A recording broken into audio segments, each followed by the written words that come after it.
teman-teman semuanya, pada pertemuan ke-11 ini kita akan belajar mengenai data time series.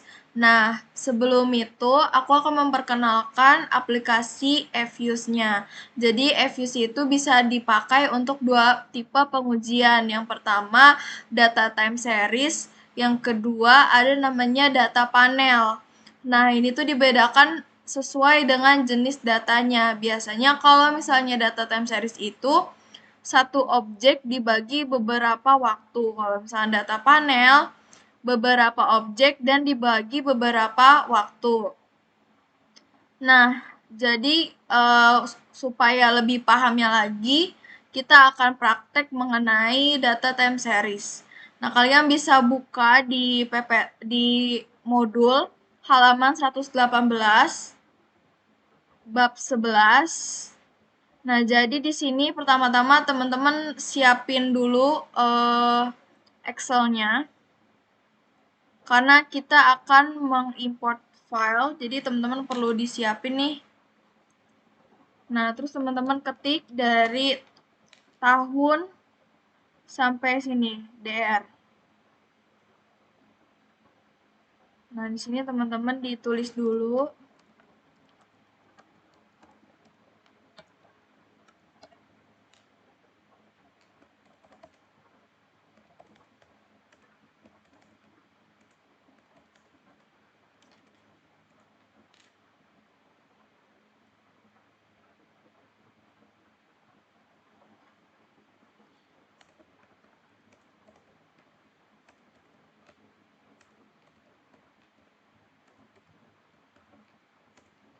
Ditulis sampai bawah.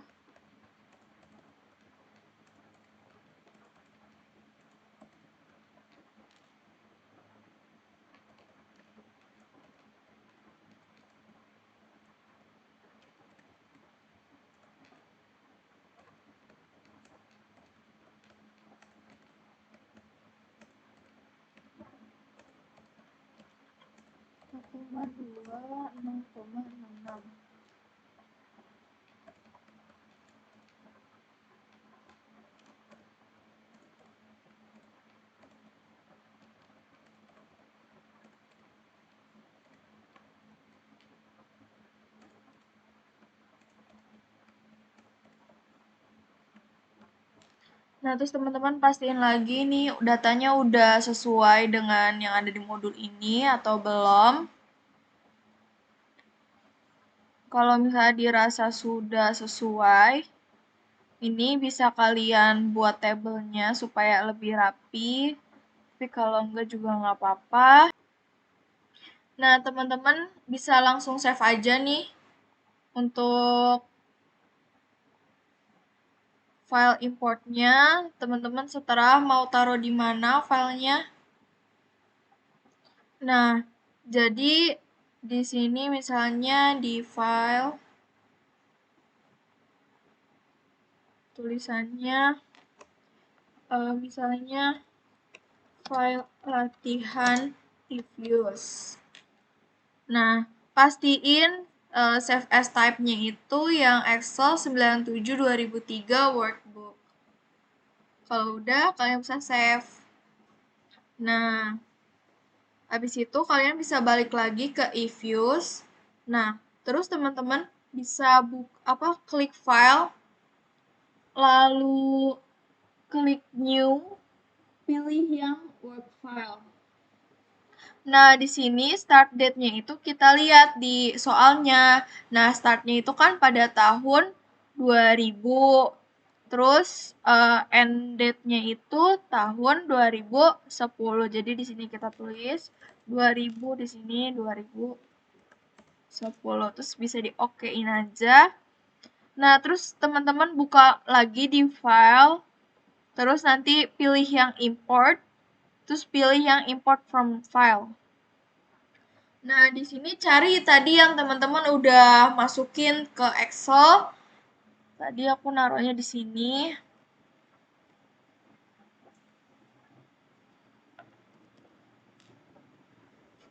Sesuai sama tadi ya, teman-teman nge-save namanya apa. Terus sekali lagi aku ingetin di sini tuh bisanya yang 97/2003 ya.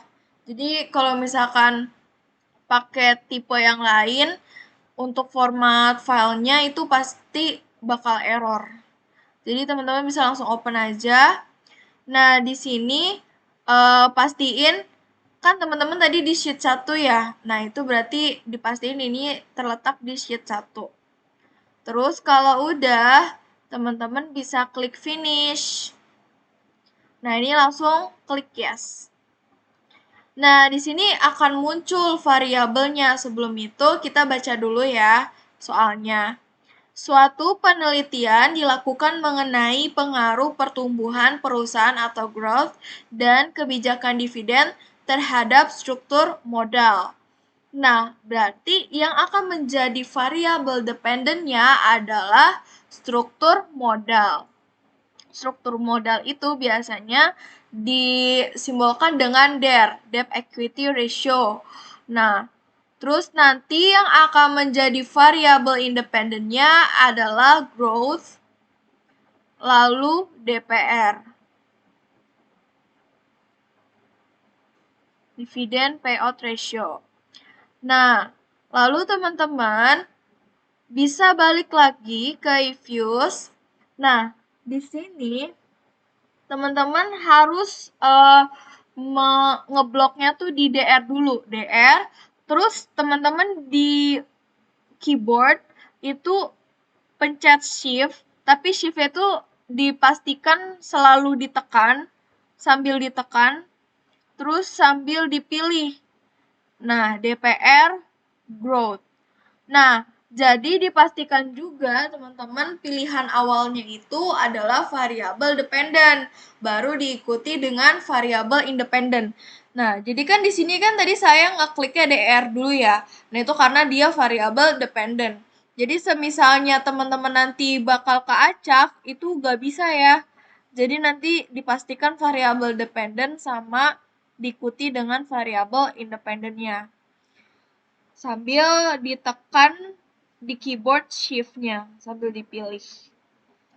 Gitu. Terus kalau misalkan udah dipilih nih, teman-teman bisa klik kanan, lalu open as equation. Nah, di sini bisa langsung oke aja. Nah, di sini udah ada outputnya. Nah, terus, angka yang kita ambil dari output itu pada kolom yang koefisien. Nah, jadi yang ini ya teman-teman yang akan dipakai untuk hipotesis yang pertama. Nah, hipotesis yang pertama kita disuruh bikin persamaannya. Nah, jadi di sini variabel dependennya itu adalah DER. Jadi DER sama dengan 0,626866 itu dari angka C pada kolom koefisien ditambah dengan 0,84307 pada tabel koefisien juga nih yang variabel DPR-nya dikurang dengan 0,248201 growth. Nah, ingat teman-teman di sini seharusnya itu adalah plus. Karena di tabel koefisien adalah min, maka di sini dikurang. Jadi semuanya itu disesuaikan pada angka yang kalian dapat di outputnya. Nah, karena di sini min, jadi disesuaikan min. Kalau misalnya plus semua, berarti ditambah semuanya. Ya kan, gitu. Lanjut lagi, ini kita akan membuat hipotesis dari persamaannya. Nanti kan setelah kita buat persamaan, kita buat hipotesis satu-satu. Jadi B0 adalah 0,626866. Artinya, jika variabel independen DPR dan growth bernilai 0, maka variabel dependen DER sebesar 0,62866. Nah, ingat, variabel dependen DER ini disesuaikan dengan variabel yang ada di soal. Jadi, bukan setiap soal itu nama variabelnya tuh DER ya. Jadi, disesuaikan lagi. Nah, ini banyak yang salah waktu pada saat UTS. Jadi, untuk hal-hal yang minor seperti ini, jangan diulangi lagi ya untuk UASnya. Lalu yang pada B1 0,084307. Dari mana? dari sini. Artinya, setiap kenaikan satu satuan variabel independen DPR, nah ini disesuaikan juga dengan variabel pada soalnya, akan menaikkan variabel dependen DER sebesar 0,084307 dengan asumsi variabel independent growth dianggap tetap atau konstan. Nah, jadi untuk mempermudah, aku akan kasih highlight kuning apa saja sih yang harus disesuaikan pada saat mengerjakan soal nanti. Nah, ini yang B2. B2 kita dapat min 0,248201. Artinya, setiap kenaikan satu satuan variabel independent growth akan menurunkan variabel dependent DER sebesar 0,248201 dengan asumsi variabel independent DPR dianggap tetap atau konstan. Nah, jadi di sini B1 kan DPR ya, lihat deh. Ini B1 DPR, B2 growth.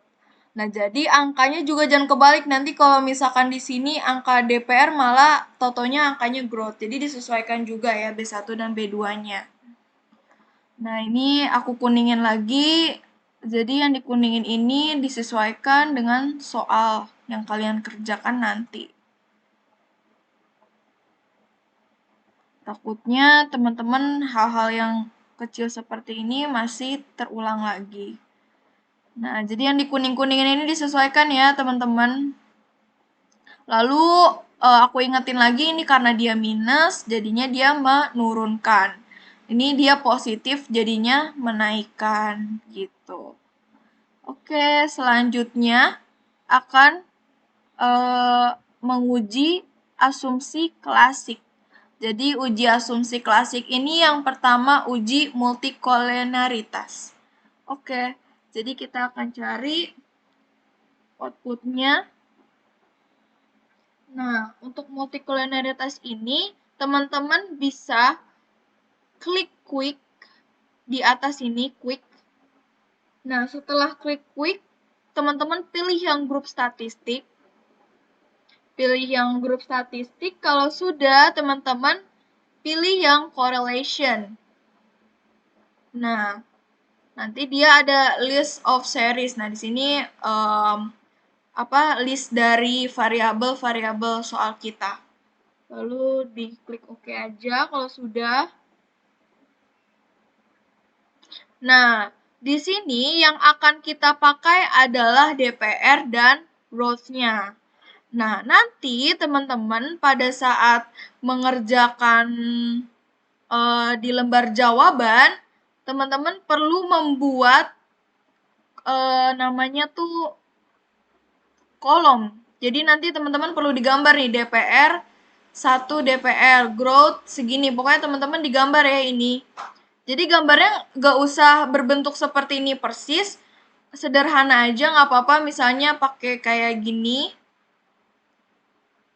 Kayak misalnya nanti di sini DPR, terus di sini growth. Nah, di sini DPR lagi. Di sini growth. Nah, sederhana aja nggak apa-apa gambarnya, yang penting digambar. Terus di sini kita lihat DPR sama DPR berapa.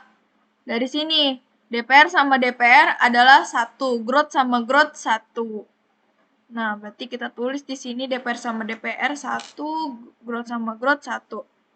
Terus kita lihat lagi DPR sama growth berapa. DPR sama growth min 0,1147. Min 0,117426. Nah, di sini min 0,117426. Nah, jadi teman-teman perlu dibuat ya ini kolomnya. Nah, bisa ditiban aja kayak gini. Nah, terus teman-teman pertama-tama ditulis dulu bagian jika nilai correlation lebih besar dibanding 0,8, berarti terdapat multikollenaritas. Jika nilai correlation kurang dari 0,8, maka tidak terdapat multikolonialitas. Nah, terus ini juga harus ditulis, ini juga harus digambar, lalu yang terakhir yang perlu ada yakni DPR growth. Jadi nanti teman-teman bikin simbol gini. DPR sama growth adalah min 0,117426. Jadi yang angka dipakai itu yang ini. Angka yang dipakai yang ini kurang dari 0,8. Maka tidak terdapat multikolonialitas antara variabel DPR dan variabel growth sehingga data baik digunakan. Seperti itu ya teman-teman, jadi angka yang dipakai itu yang ini, dua-duanya. Jadi ini juga, simbol ini juga perlu ada, nanti teman-teman bisa digambar, maka tidak terdapat multikolonialitas. Kalau misalnya di atas 0,8 berarti sebaliknya, maka terdapat multikolonialitas antara variabel DPR dan variabel growth sehingga data tidak baik digunakan kalau misalnya terdapat multikolonialitas. Nah, jadi teman-teman perlu diingat kalau misalkan tidak terdapat multikolonialitas berarti data baik digunakan. Ini sama aja kayak di masalah dalam regresi. Kurang lebih kayak gitu. Nah, yang kedua, uji asumsi klasik yang kedua itu adalah uji autokorelasi. Yang pertama kita menguji melalui Durbin-Watson. Nah, jadi kita cari dulu outputnya. Nah, teman-teman bisa langsung close aja nih yang tadi dibuka, close aja. Nggak apa-apa. Lalu teman-teman bisa lanjut ke sini. Nah, jadi di sini ada Durbin-Watson stat. Nah, di sini udah ada angkanya langsung. Jadi yang tadi, yang quick tadi di close aja sekali, terus nanti teman-teman akan balik ke tampilan seperti ini. Gitu. Lalu di sini muncul angka Durbin-Watson-nya 1,337295. Oke, kalau udah ketemu angkanya, kita bisa langsung buat hipotesisnya. Nah, kita lihat dulu. Jadi, pada tabel Durbin-Watson, ternyata dia itu kan ada 11 data. Terus K-nya itu ada 2. Nah, berarti DL-nya itu berapa? 0,7580. DU-nya 1,6044. Nah, ini ada di tabel Durbin-Watson-nya. Cuman teman-teman jangan khawatir. Jadi kalau setiap ada soal uji autokorelasi Durbin-Watson, itu pasti DL dan DU-nya sudah tertera di soalnya. Jadi teman-teman tidak perlu khawatir, sudah disediakan, tidak perlu membuka tabel Durbin-Watson. Nah, di sini karena kita dapat angka Durbin-Watson-nya itu 1,337295, maka terletak pada indecision di DU-nya. Nah, ini DL sama DU-nya jangan lupa disalin dulu, terus ini 4 dikurang DU-nya berapa? Hasilnya 2,3956, terus 4 dikurang sama 0,7580 hasilnya 3,242. Autokorelasi negatif letaknya di 4. Nah, karena dia dapat 1,33 jadinya masuknya ke indecision. Nah, sekali lagi teman-teman, jika autokorelasi kita terletak pada indecision, maka kesimpulannya tetap saja Durbin-Watson tidak dapat mendeteksi ada atau tidaknya autokorelasi sehingga digunakan alat pengujian lainnya. Nah, tapi kalau misalnya teman-teman terletak pada tidak terdapat autokorelasi atau di angka 2 ini, atau di 4 kurang DU ini. Nah, maka kesimpulannya itu tidak terdapat autokorelasi sehingga data baik digunakan dalam model. Apabila angka Durbin-Watson terdapat autokorelasi, maka kesimpulannya adalah terdapat autokorelasi sehingga data tidak baik digunakan dalam model. Oke, kalau misalnya udah pada pengujian Durbin-Watson, kita bisa lanjut ke uji asumsi klasik heteroskedastisitas menggunakan White, uji White. Oke, kalau gitu kita bisa lanjut lagi ke if-use. Nah, di sini teman-teman bisa ke view. View-nya itu karena view kan ada 3 ya, 1, 2, 3. Nah, pastiin teman-teman itu klik view-nya itu pada di sini, di equation. Pada namanya window equation. Jangan view-nya di sini atau di sini karena beda ya teman-teman tampilannya. Lalu setelah klik view, pilih yang residual diagnostic. Kalau udah, pilih yang heteroskedasticity test. Udah, langsung diklik. Nah, kita pilih yang white karena kita melakukan uji white. Terus teman-teman bisa langsung klik OK. Nah, kita dapat outputnya bisa langsung membuat hipotesisnya. Jadi di sini teman-teman pakai outputnya yang heteroskedasticity test white. Kalau misalkan di sini letaknya itu ada di sini. Nih teman-teman bisa dilihat.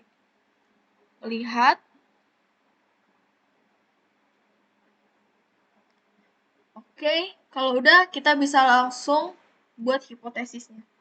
Jadi, teman-teman juga perlu nulis ini jika nilai prop ops bintang R² lebih besar alfa, maka tidak terdapat heteroskedastisitas. Jika nilai prop ops bintang R² kurang dari alfa, maka terdapat heteroskedastisitas. Kita lihat angka yang kita dapat adalah 0,2110. Maka dia lebih besar dibanding alfa atau 0,05. Maka tidak terdapat heteroskedastisitas sehingga data baik digunakan. Nah, sekali lagi teman-teman, untuk tabel seperti ini, lalu seperti ini tidak usah digambar, hanya perlu menuliskan angkanya saja. Jadi prop chi² sama dengan 0,2110. Gitu. Oke, kalau misalkan udah uji heteroskedastisitas white-nya, kita lanjut lagi ke uji normalitas residual. Nah, kita bisa balik lagi ke if-use-nya. Terus kita klik view. Kita klik view yang di bawah, ingat. Lalu kita pilih yang residual diagnostic, pilih yang normality test, histogram strip normality test. Kita klik. Nah, muncul angkanya, kita ambil yang paling bawah. Ini tidak perlu digambar. Diabaikan saja, jadi kita ambil angka probability-nya 0,905595. Oke, kalau gitu kita bisa buat hipotesisnya. Jadi teman-teman juga perlu ditulis juga pada lembar jawaban yang saya blok ini. Jika nilai probability lebih besar dibanding alfa, maka data residual terdistribusi normal. Jika nilai probability lebih kecil dibanding alfa, maka data residual tidak berdistribusi normal. Kita lihat probability-nya itu 0,905595. Dia lebih besar dibanding alfa atau 0,05. Maka data residual terdistribusi normal. Oke, kalau udah uji normalitas residual, kita bisa ke uji model fit atau uji F. Kita balik lagi ke if-use. Nah, di sini teman-teman bisa balik lagi ke awal. Caranya gimana? Teman-teman klik view, terus kita klik yang estimation output. Nah, ini seperti tampilan awal. Nah, kalau sudah, teman-teman bisa lihat angkanya. Kita dapat prop F statistiknya itu 0,797397. Nah, nih ada di sini di bawah. Kita taruh. Jadi kalau misalnya jika nilai prop F statistik lebih besar dibanding alfa, maka model tidak fit.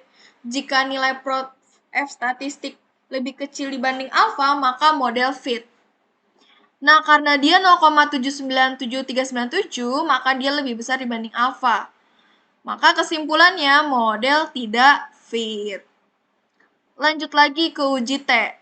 Nah, kita balik lagi ke if use. Nah, teman-teman, yang diambil adalah angka yang ini. Jadi, teman-teman kan pernah ingat ya kalau misalnya uji T itu pengujian secara individual. Berarti kalau individual apa? Kita menyesuaikan dengan jumlah variabel independennya. Karena di sini ada 2 variabel independennya, maka kita membuat hipotesisnya sebanyak 2. Yang pertama dulu, kita membuat hipotesis DPR terlebih dahulu. Nah, kita tuliskan HO sama dengan tidak terdapat pengaruh variabel DPR terhadap DER. HA, terdapat pengaruh variabel DPR terhadap DER. Nah, kita lihat propnya dapat berapa? 0,7597. Ini lebih besar dibanding alfa, maka HO tidak dapat ditolak. Kesimpulannya adalah tidak terdapat pengaruh variabel DPR terhadap DER. Seperti itu. Oke, kalau sudah untuk variabel DPR-nya, kita akan move ke variabel growth. Nah, kita tuliskan terlebih dahulu HO-nya.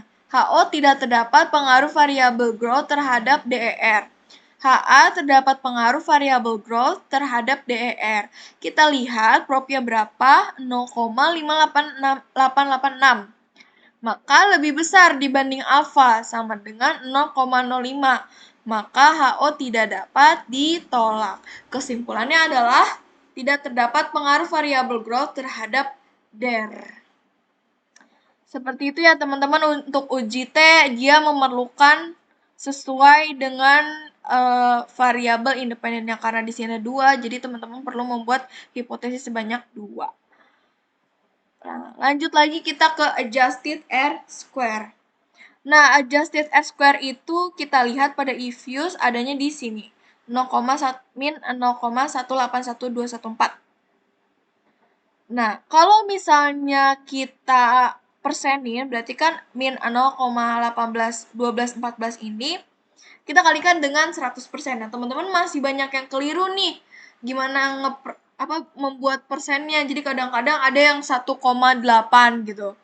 Jadi hal-hal yang kecil seperti ini teman-teman masih melakukannya. Jadi UAS gak boleh salah lagi nih karena sangat fatal banget ya kalau salah. Nah, dapat min 18,12%. Pada pertemuan ke-8, apabila nilai adjusted R square bernilai minus, maka dianggap tidak terdapat kontribusi. Jadi teman-teman perlu lagi nih dilihat pada pertemuan ke-8-nya, diingat lagi karena masih berhubungan ya materinya.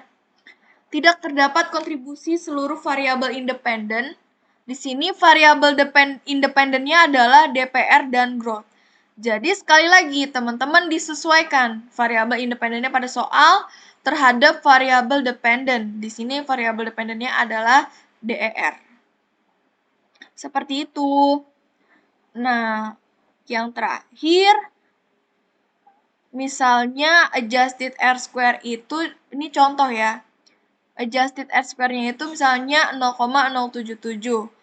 Maka kalau misalnya dibuat persen 7,7%, kan kalau tadi ini kan 0,18. Jadi kalau dipersenin jadi 18,12 gitu. Nah, jadi hal-hal yang kecil ini jangan sampai salah ya. Artinya secara statistik, variasi variabel dependent DER yang dapat dijelaskan oleh variasi variabel independen DPR dan growth adalah sebesar 7,7%. Sedangkan sisanya sebesar 92,3% dijelaskan oleh variasi variabel lain yang tidak dimasukkan ke dalam model. Jadi, dari mana sih 92,3%-nya ini? Jadi, 92,3%-nya ini dapat dari 100 dikurang dengan 7,7%. Nah, jadi contoh ini apabila terdapat kontribusi atau nilai adjusted R square yang kita dapat adalah nilai positif. Nah, jadi hipotesisnya seperti ini. Nah, kalau misalkan nilainya minus, berarti pakai hipotesisnya tidak terdapat kontribusi. Nah, kayak gini. Jadi ini untuk hipotesis yang minus, ini untuk hipotesis yang plus.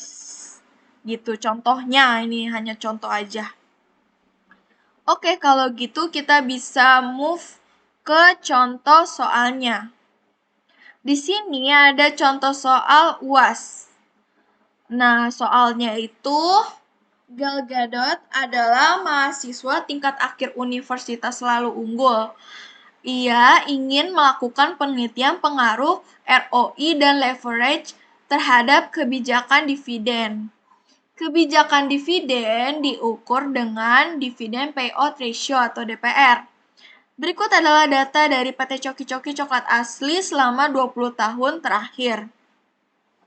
Nah, di sini nih, salah satu ciri khas data time series adalah tahunnya selalu berurutan. Nah, ini teman-teman bisa lihat ya, ini tahunnya dari 2000 sampai 2019. Nah, oke, kita bisa coba untuk mengerjakan dulu ya. Ini yang data tadi bisa langsung di close aja. Nah, ini teman-teman bisa langsung save as. Ini teman-teman taruh di file yang biasanya teman-teman simpan di mana, lalu ini kasih nama aja. Sekarang latihan Ifyus Nabila data time series. Oke, langsung save. Oke aja, ini langsung di oke. Nah, ini kalau udah teman-teman bisa langsung X. Nah, terus teman-teman buka lagi Ifyusnya. Teman-teman buka. Nah, di sini maksudnya tabel ininya kita kopas dulu ke dalam Excel-nya. Jadi tinggal dikopas.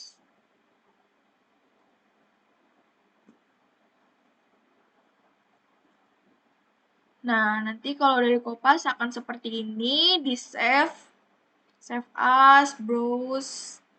Terus teman-teman mau taruh di mana terserah. Nah, ini latihan UAS data time series. Nah, ingat save as type-nya apa? Yang 97/2003 yang belakangnya XLS. Nih, yang ini ya teman-teman. Jangan lupa, ntar error kalau misalkan dimasukin kalau type-nya nggak sesuai. Kita bisa langsung save ya. Kalau udah, kita buka view-nya lagi, terus kita buka file, new, work file. Nah, di sini start date-nya kita lihat pada soal 2000. Di sini kan start date-nya berapa? 2000 ya. Terus end date-nya berapa? 2019. Nah, teman-teman bisa masukin ke sini 2000. Di sini end date-nya 2019. Langsung klik OK. Nah, kalau udah, teman-teman bisa masukkan ke sini views-nya tadi kalian bikin.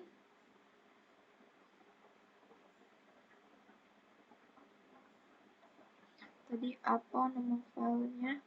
Latihan UAS.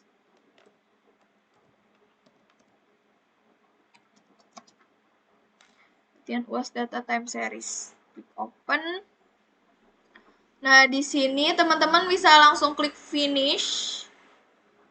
Terus klik yes. Nah, dapat ya. Coba kita lihat dulu. Siapa tahu lupa soalnya. Nah, di sini lihat yang menjadi variabel dependennya adalah kebijakan dividen atau DPR. Nah, yang jadi independennya ROI dan leverage. Nah, berarti yang harus diklik duluan adalah DPR.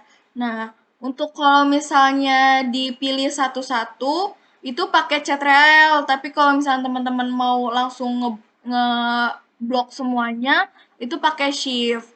Nah, jadi karena di sini resitnya ada di tengah-tengah, berarti kita ngetekennya tuh menekannya tuh C3L. Jadi DPR dulu, C3L ditekan dulu, sambil ditekan klik leverage sama ROI. Ingat caranya C3L-nya ditekan. Kalau misalnya pilih satu-satu, tapi kalau misalnya mau ngedrag semuanya itu pakai shift. Nah, kalau ini sekarang pakai C3L. Nah, terus kalau misalnya udah, teman-teman klik kanan, terus open, terus as equation. Nah, di sini akan terlihat variabelnya, lalu klik OK aja langsung. Nah, di sini kita dapat deh untuk angka yang kita gunakan sebagai hipotesisnya. Nah, kita lihat dulu pada soal. Di soal ini kita disuruh buat analisa koefisien determinasi dan persamaan regresinya. Nah, koefisien determinasi angkanya dari mana? Angkanya dari sini. Kita dapat 0,140115.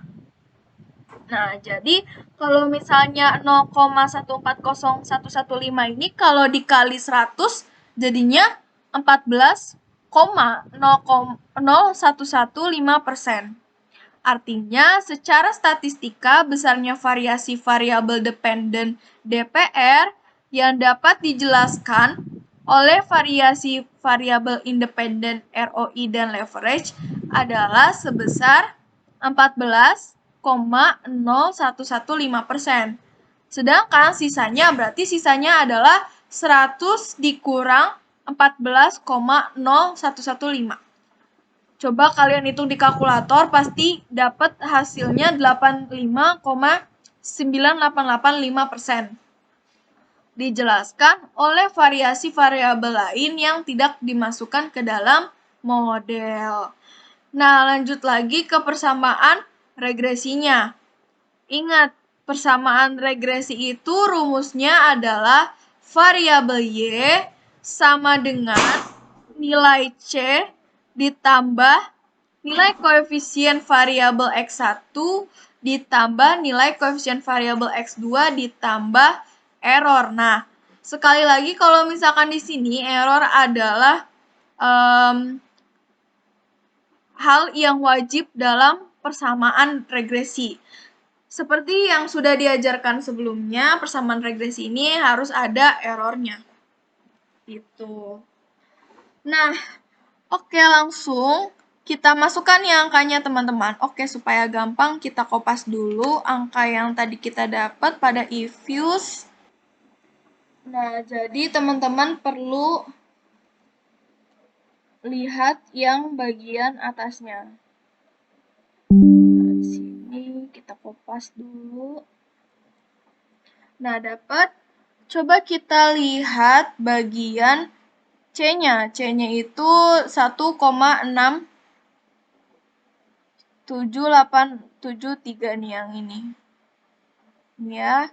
Jadi ini 1,673,873. Terus kita masukkan dikurang dengan 0,229385 X1. Nah, X1 di sini kan tadi adalah ROI ya, ROI. Nah, kenapa dia minus? Kenapa dia dikurang? Karena dia minus di koefisiennya nih, teman-teman bisa lihat ya. Dapatnya dari sini. Terus dikurang dengan 0,016180 X2 ditambah E. Nah, kalau misalnya teman-teman nanya, Kak, kalau misalkan X1-nya aku ganti ROI, boleh nggak? Boleh. Terserah ya, mau misalnya X1-nya ROI, X2-nya jadi leverage, itu terserah, maknanya sama aja, gitu. Oke, untuk yang bagian persamaan regresi, kita ngambil angka dari kolom koefisien. Oke, yang nomor 2 ini kita disuruh untuk uji normalitas residual dan uji F. Nah, uji normalitas residual kita dapatkan dari klik view.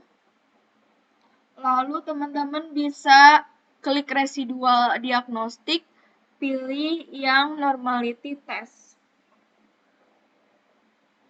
Nah, di sini teman-teman dapat ya angka probability-nya 0,59453 nih. Aku screenshot dulu. Di sini biar teman-teman paham.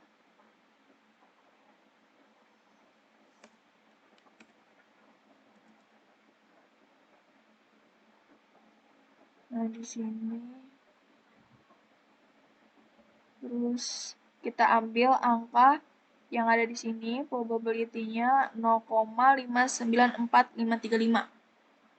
Dia lebih besar dibanding alfa atau 0,05. Kesimpulannya data residual terdistribusi normal. Terus yang uji F-nya kita dapatkan dari, coba kita balik lagi. Nah, ini untuk mencari uji F-nya ya teman-teman, kita ke view lalu klik estimation output-nya.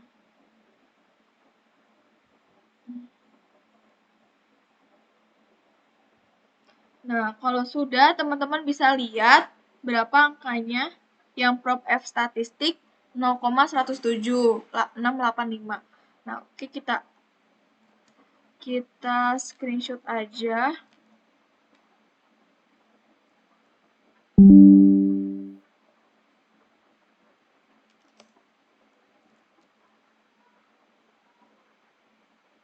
Nah, ini teman-teman dapetin angkanya dari yang bawah ini. 0,107,685 lebih besar dibanding alfa, maka kesimpulannya model tidak fit. Nah, soal yang terakhir nih, melakukan uji T. Nah, untuk menguji pengaruh variabel independen terhadap variabel dependennya. Di sini kan ada dua variabel, ROI dan leverage. Nah, cara mendapatkan angkanya dari mana, Kak? Nah, teman-teman bisa balik lagi ke eViews. Nah, terus teman-teman lihat yang atasnya nih, yang propnya di sini. Aku screenshot lagi supaya lebih paham. Di sini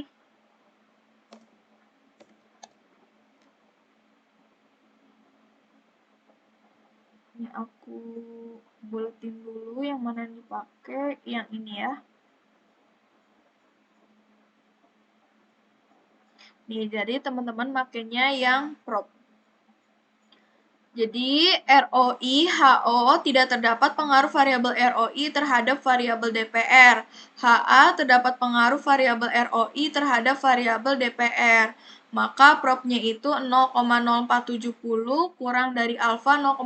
Maka HA tidak dapat ditolak. Kesimpulannya terdapat pengaruh variabel ROI terhadap DPR. Nah, yang leverage, HO tidak terdapat pengaruh variabel leverage terhadap variabel DPR. HA terdapat pengaruh variabel leverage terhadap variabel DPR. Nah, propnya ini kita dapatkan 0,8498 lebih besar dibanding alfa atau 0,05, maka HO tidak dapat ditolak. Kesimpulannya adalah tidak terdapat pengaruh variabel leverage terhadap variabel DPR. Nah, jadi nanti teman-teman UAS itu kalau misalkan dapatnya time series, itu soal-soal yang akan muncul tuh seperti ini, ya. Jadi, ciri-ciri dari data time series itu salah satunya adalah tahunnya itu berurutan, jadi dari 2000 sampai 2019. Begitu. Oke deh, selesai materi kita. Pada pertemuan ini, kita akan lanjutkan dengan membahas tugasnya. Nah, jadi untuk PR-nya itu tidak ada di modul, nanti teman-teman akan memperoleh soalnya ini di assignment masing-masing. Nanti kalian bisa buka filenya di assignment yang nanti kalian akan dapatkan. Nah, jadi soalnya itu ada peneliti ingin mengetahui apakah IHSG ini dipengaruhi oleh inflasi dan BI rate. Nah, jadi peneliti ini telah mengumpulkan data dari tahun 2004 hingga tahun 2018. Nah, jadi ciri-ciri soal data time series adalah tahunnya itu ada range-nya. Jadi kayak misalnya di sini 2004 sampai 2018 gitu. Nah, nanti teman-teman lihat lagi IHSG ini sebagai variabel apa kalau yang dipengaruhi? Oh iya, benar, variabel dependen. Berarti inflasi dan BI rate adalah variabel independennya. Nah, jadi di soal ini diminta untuk membuat analisa koefisien determinasi atau adjusted R-square dan persamaan regresinya. Lalu yang kedua, lakukan uji normalitas residual data dan uji F-nya. Nah, coba kita lihat ya, kita sambil lihat seperti apa sih adjusted R-square. Nah, persamaan regresinya itu seperti ini. Nah, teman-teman juga perlu membuat B0, B1, B2-nya juga perlu dibuat. Terus teman-teman perlu mengerjakan adjusted R-square-nya. Adjusted R-square itu berarti pakainya yang ini. Nah, ingat kalau misalkan minus berarti tidak terdapat kontribusi. Kalau misalkan hasilnya positif nanti hipotesisnya akan seperti ini. Jadi nanti teman-teman bisa disesuaikan dengan hasil hipotesisnya ya. Nah, lalu kita balik lagi. Yang kedua, uji normalitas residual data dan uji F. Nah, uji normalitas data berarti teman-teman bisa pakai cara yang ini. Nah, jadi ingat ini tidak perlu digambar.